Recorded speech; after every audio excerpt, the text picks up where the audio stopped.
अखियाँ हरि दर्शन की प्यासी, देखो चाहत कमल नयन को, निसी दिन रहत उदासी। केसर तिलक मोतिन की माला, वृंदावन की बासी। नेह लगाए त्यागी गए, तिन समदार गए गल कासी। काहू के मन की कोई क्या जाने, लोजन के मन हासी। सूरदास प्रभु तुम्हारे दर्शन, बिल लेहु करवत कासी। শ্রীকুঞ্জ বিহারী শ্রী হরিদাস। রাধে রাধে। কেমন আছেন সকলে? আশা করি রাধারানীর কৃপায় খুব ভালো আছেন। আমি এবং বাকেবাবু এই গরম এবং ঠান্ডা এরকম একটি ওয়েদারে খুব ভালো আছি। সকল ভক্তবৃন্দের চরণে কোটি কোটি প্রণাম, প্রেম এবং ভালোবাসা দিয়ে আজকের উপস্থাপনা এই ছোট্ট ব্লগটি আপনাদের সামনে নিয়ে আসলাম। এই ব্লগটিতে সামান্য কিছু গল্প করতে করতে আমরা দর্শন করব কি বলুন তো, অক্ষয় তৃতীয়া। আমার কাছে আমার লাল্লাদের সমস্ত তিথি বলুন, রিচুয়ালস বলুন, সেটা একটা মহোৎসব। আর এটা আমি কোনো উপাচার বা নিয়ম শৃঙ্খলা দিয়ে পালন করি না। ওই যে এতদিন ধরে যারা আমার প্রথম থেকে সঙ্গী হয়ে আসছেন আমার এবং আমার বাকেবাবুর পরিবারে, তারা অবশ্য বুঝে গেছেন এতদিনে যে এই পাগল মানুষটি ছেলেদের নিয়ে পাগলামো করতেই ভালোবাসে। নিয়ম শৃঙ্খলা এগুলো কিছুই যেন বাধা মানে না এই প্রেম ভক্তিতে। তো আমার কাছে নিয়মটা বড় কঠিন বলে মনে হয়। আর নিয়ম মানেই তো ভক্তি, আর ভক্তি দিয়ে ভগবানকে লাভ করা মানে চাওয়া পাওয়া দেনা পাওনা দিয়ে লাভ করা। আমি তো ভগবানকে পুত্র স্নেহে বাঁধতে চাই, তাই শুধুমাত্র প্রেম আর মাতৃত্ব দিয়ে বাঁধতে চাই। তো আমার সেই ছোট্ট উপস্থাপনাটি আপনাদের সামনে তুলে ধরার চেষ্টা করলাম। ভুল ত্রুটি প্রথমেই বলে দিচ্ছি, কারোর হয়তো ভালো লাগতে পারে, কারোর ভালো নাও লাগতে পারে। সকলের চরণে ক্ষমা চেয়ে আজকের ব্লগটি আমি আপনাদের সামনে পরিবেশন করতে চলেছি। দর্শন করুন আমি অক্ষয় তৃতীয়াতে ছেলেদের নিয়ে ঠিক কীভাবে সময়টা কাটিয়েছিলাম আর কী বা করেছিলাম। বড় উষ্ণতা থেকে বেরিয়ে হঠাৎ করে আমাদের পশ্চিম বাংলায় একটু বৃষ্টির মরশুম শুরু হয়েছে, যার জন্য অনেকটাই ঠান্ডা মোটামুটি পড়েছে। হ্যাঁ, গরম অবশ্য আছে, তবে লাল্লারা তো বড় ছোট, তাই ছোট সদস্যের চিন্তা ভাবনা করেই চন্দনযাত্রা উৎসবে শুরু করেছি। চেষ্টা করছি অল্প সামান্য শৃঙ্গার করানোর। কিছুদিন আগেও আপনারা যে শৃঙ্গারটি দেখেছিলেন, অনেক চন্দন দিয়ে আমি ওদের শৃঙ্গার করাচ্ছি। জলে অনেক কিছু মিশিয়ে ঠান্ডা শীতলতা বেশি করে প্রদান করার চেষ্টা করছিলাম। অক্ষয় তৃতীয়া থেকেও সেটাই করতে হয়, কিন্তু মরশুমকে খেয়াল রেখে ভগবানের সেবা আমরা করে থাকি।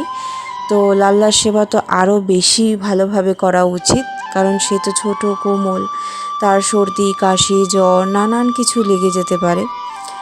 এক মায়ের কাছে তো এটা বড় চিন্তার না, তার সন্তানকে নিয়ে।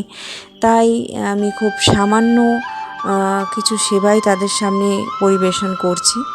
যেমন গরম পড়ার পর থেকেই আমি চেষ্টা করেছি ওই মাটির মটকা নাকি বলে, সেটাই করে জল দেওয়ার, যাতে একটু শীতলতা প্রদান হয় লাল্লাকে। এই দিন আমি প্রথম শুরুটা তো আপনারা বুঝতেই পারছেন, বৃন্দা দেবী ছাড়া কখনোই সম্ভব নয়।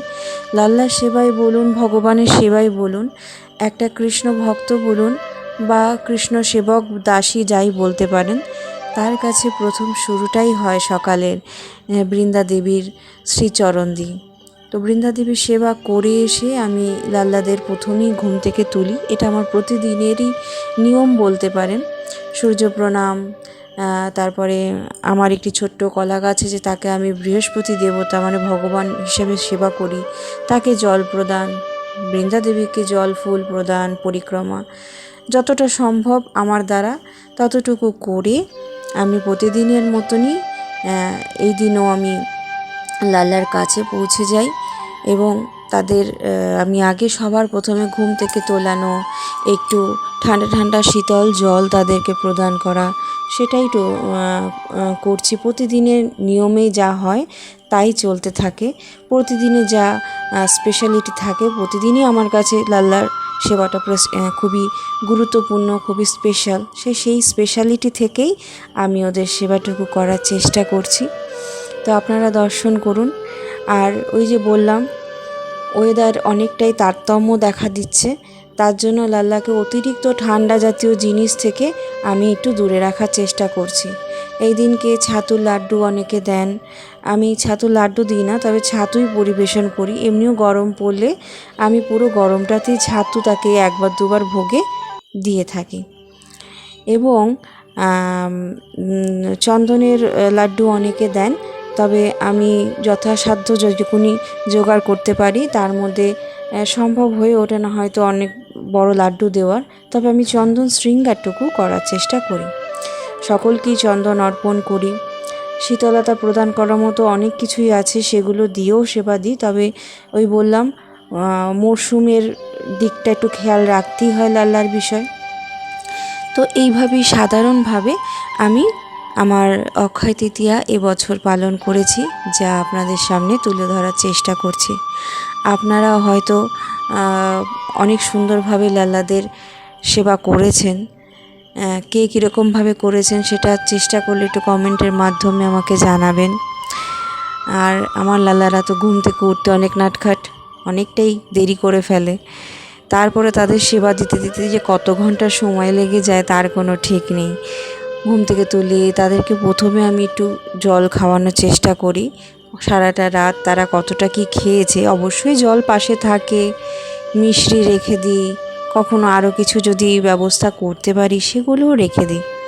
কিন্তু তারপরেও সকালে উঠে চেষ্টা করি যে গলাটা শুকিয়ে আছে হয়তো, ঘুম থেকে তুলে আগে তাদেরকে জল খাওয়াই, তারপরে বসিয়ে একটু আদর যত্ন করে তারপরে আমি স্নানের দিকে নিয়ে যাই। স্নান করিয়ে এই সময় যেহেতু তপ্ত গরম থাকা দরকার, বা মানে আন্দাজ ওরকমই ছিল তপ্ত গরম থাকবে, ভগবানের এটাও কৃপা, মরশুমটা অনেকটাই পরিবর্তন হয়েছে, ভালো হয়েছে তাই সেটার জন্য।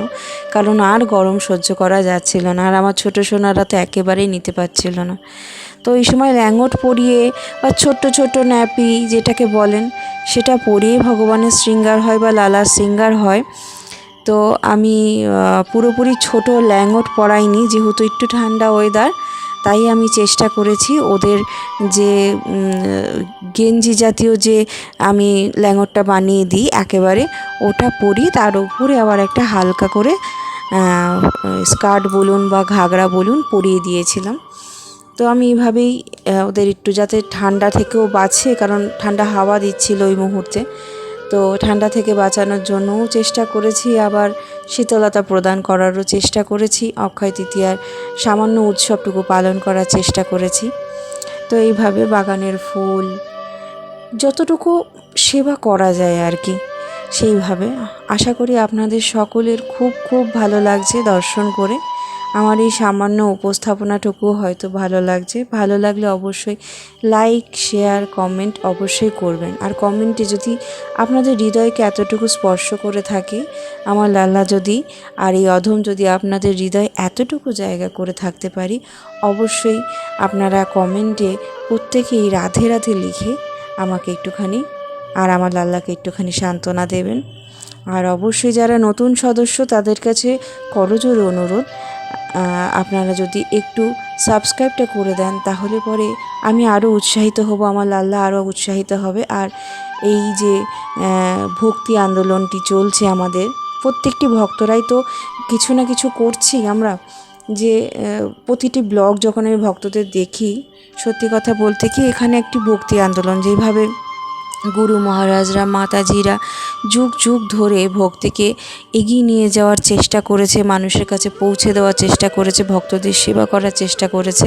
আমরা তো তাদের মতো যোগ্য না, তবুও আমরাও তাদের দেখে দেখে, বলে না বড়রা ছোটদের দেখে শেখে, তো আমরা হয়তো এই অযোগ্য ব্যক্তিরাও কিছু শিখে সেই সেবাটুকু দিয়ে এই আন্দোলনকে এগিয়ে নিয়ে যেতে মাতাজিদের গুরুজিদের একটু সাহায্য করার চেষ্টা করছি এবং আমরাও সেই আনন্দটুকু উপলব্ধি করার চেষ্টা করছি। তো অবশ্যই সেই জন্য আপনাদের সকলের কাছে এটা প্রার্থনা, শুধু আমার চ্যানেল কেন, আমার বলাটা ভুল, আমাদের বা আমার বাকেবাবুর চ্যানেল কেন, সমস্ত ভক্তদের চ্যানেলে আপনারা সাবস্ক্রাইবটা অবশ্যই করবেন যারা নতুন সদস্য হয়ে থাকবেন। এতে কি বলুন তো, এটা অনেক বড় একটা সাহায্য হবে। আপনারাও এই মাধ্যমে হয়তো অনেক ভক্তদের বা নতুন প্রজন্মের জন্য এই ভক্তি আন্দোলনটাকে আরেকটু এগিয়ে দিতে পারবেন। তো এইভাবেই আমার এই ছোট্ট উপস্থাপনাটি দিয়ে আপনাদের চেষ্টা করলাম আনন্দ দেওয়ার, সেবা করবার। তো আপনাদের হয়তো ভালো লাগলো। যদি ভালো লাগে তাহলে অবশ্যই রাধে রাধে লিখবেন। আজকের মতো এই ছোট্ট উপস্থাপনাটি আপনাদের কাছে তুলে ধরলে বিদায় নিচ্ছি। আবার আগামী একটি ব্লগে আপনাদের সামনে চলে আসব। তো ততক্ষণের জন্য রাধে রাধে। সুস্থ থাকবেন, ভালো থাকবেন, ভক্তিপথে থাকবেন, আর অবশ্যই কমেন্টে রাধে রাধে লিখবেন।